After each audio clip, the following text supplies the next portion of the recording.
into that Pittsburgh game, it looked like tackling had been, I don't know, solved but better. It was a little bit cleaner. Why did it appear to take a step back last week?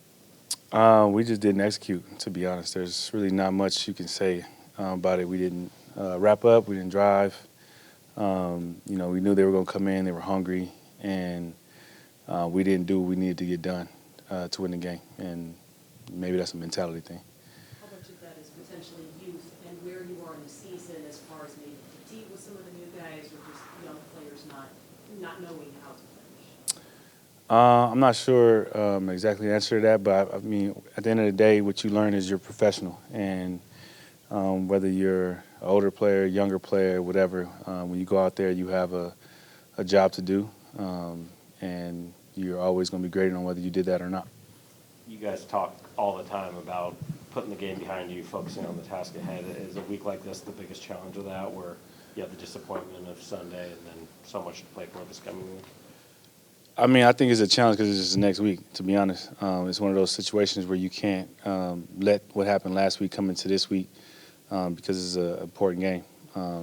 Obviously we need other things to play in our favor, but none of that means anything if we don't do our job. And so our job is to make sure we go out there, perform better, win, and see what happens. On game days, is that hard to do it all, knowing they'll be playing at the same time and not paying attention to what else is going on? I'm sure it's hard. I mean, I'm sure, human nature, you want to look up and see what the thing is. So, hopefully they don't show it too much. Hopefully just let us do our thing. But at the end of the day, it's kind of, on the older guys to kind of make sure everybody stay locked in and not worry about that, because the moment you look at that score, you forget there's a score right in front of you that could change easily if you lose focus. When it comes to the run game, this is a different style of run game for the Cardinals than it was for the Steelers. What is Connor doing since he came back to get over 400 yards in the last 4 games? He's just a really good back. I mean, the way he finishes runs, the way he reads the defense and things like that, he's really good. Like, he's somebody's always trying to fall forward. When he gets on the outside, knows when to use his speed versus use a stiff arm. He does a really, really good job for them, and he adds another dynamic to that. You have to honor him, and the moment you pay too close attention to him, then that's when Kyler comes into the mix. And so it's going to be a big challenge for us, and we just need to make sure that we are ready for it and we tackle. He is one of the best in the Bless league you. at breaking tackles. The opposing defensive side, when you look at a running back that is good at forcing broken tackles or yards after contact, anything like that, what are the similar characteristics? One more time. If you take opposing defenses out and you just look at a running back who's really good at forcing missed tackles and breaking tackles, what's the similar characteristic to those running backs? I'll answer from a defense perspective. Like, what I feel like sometimes guys do wrong is you got to know when to try to attack the ball and when not to attack the ball. You got guys that have good stiff arms, and maybe that's not the best time to, when it's one-on-one and it's just you by yourself, maybe that's not the best time to go for the ball because of how good a stiff arm is. I think a lot of the characteristics is just them like driving their legs when they get contact. I think he does a really good job that maybe people don't give him enough credit for. Is I think he understands the balance and the momentum of the defenders, and so you'll be closing down from an angle and think you're about to get a shot on him, and then he'll spin out of the tackle. And so some of the tackles is him just understanding the leverage in which the defender is coming. And so it's either a spin move, it's a stiff arm, it's setting up his blocks when there's powers or pullers and things of that nature. I think that's what I would say, like, good backs are really good at understanding when to use their tools and when to use the leverage of the defender against the defender. Bobby, we've seen Witherspoon and JSN kind of form this bond as rookies, both first-round picks. Do you remember coming in as a rookie that happening with guys in your class, whether it was Russ or Turbin or guys on defense you were teammates with, that you sort of got this attitude like, hey, we're going to help this team out in the future?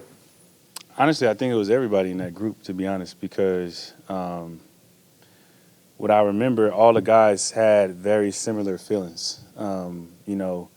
This is kind of a big moment in your life. You finally get drafted, and you're going to a team. You're really, really excited, and as you're watching them talk about you on the pick, they're basically talking about why this isn't a good pick, or why the Seahawks should have did this, or he's too small, he's this, he's that, and you go down the list of guys that got drafted that year. Everybody had that particular topic, and then at the end of it, I believe they gave us an F, and so I think the bond started to form easily because of that, like feeling like you had doubters before you even got into the league, and so I think a lot of that was just using that as motivation to be one of the groups that changes or helps this organization. And then obviously, I trained with Russ at IMG. Bruce went to Mount Sac, was down the street from where I was at. Turb, obviously, went to the same school. Toom was my roommate in the dorms, or not the dorms, but in the training camp. And so we just had a group of guys. We just all bonded and got close over time. And it was a combination between the doubt and just us being kind of locked away and being rookies and wanting to do something special. Bobby, how this season's gone for you, and what's it told you about what you might do? Huh? What has this season told you about what you can do and might want to do next year? I mean, there's no Mike. I'm here, so I never thought anything else outside of that. There's no Mike that you want to play beyond this year. 100%. When you re-signed here, did you think it was going to be here beyond this year? I didn't think about that. I didn't think too far. I just was trying to be present in the moment that I had and try to make the most out of that and let the cards fall where they may. Do you think you've reproved things to anybody this year? You might have questions, I guess, any of that? I'm not sure. I don't know. I feel like as you get older, you realize the opinions of others doesn't necessarily matter. It's more of the opinion of yourself, because sometimes you can get lost in that. Sometimes you get lost in, and I think that's kind of what happens with younger players. It wasn't as prevalent when I first got into the league, just how much you pay attention to social media or pay attention to ESPN and all those different things that have so many different takes, but it's a roller coaster of feelings. When you have a good game, they're talking like you're the best in the world. And then when you have a bad game, they're talking about you're the worst in the world. And if you listen to those things, your opinion of yourself can go up and down. And so I try my best to not worry about the opinions of others and focus on myself and just keep finding ways to improve. And I feel like if I try to find a way to improve my game, improve as a leader, everything tends to work out more times than not. How do you feel physically? You played every game, almost every snap. How are you feeling physically? I feel good. I mean, I feel like I have a great team that helps me, stay in shape and stay ready. I got great examples of guys that have played a long time that, are not selfish with information on how to last. And so I just try to do my best to do that, and I feel fine. Do you look at examples of other guys who played as long as, who are, I guess, your age right now, trying to keep playing or anything like that? Or? One more time? Well, do you look at examples of other guys, like especially linebackers, I guess, who played this long? There's not, that many, I guess, who have played into age 34 kind of seasons. Don't correct. I mean, you can correct me, but I'm pretty sure it's Levante. I love watching Levante play. Always watch him. Demario Davis, the same. Love watching him play.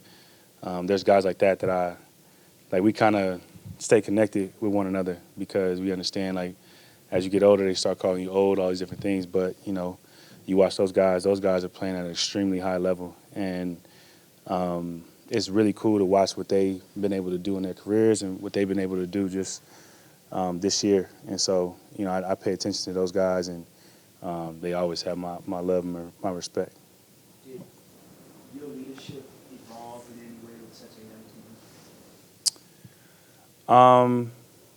I think, yeah, because it's kind of like a language thing. You got to be able to speak their language. The language that the older guys said when I was young is different than even when I was 25. And it's different than now being 30 plus. Like I always feel like great leaders have the ability to adapt in their communication, and they're able to relate to different people, no matter what their age, interests, things of that nature. So I feel like naturally you have to adapt, because the things that I was into when I was their age is not the things that they're into. And so if I try to relate to them from things that they might not even know, it could not be connected. So for me, it's always constantly trying to learn the things that motivate them and the things that they're interested in, or even like the things that they want, out of this game, and see if you can find a connection. There's always a connection. You just got to find it.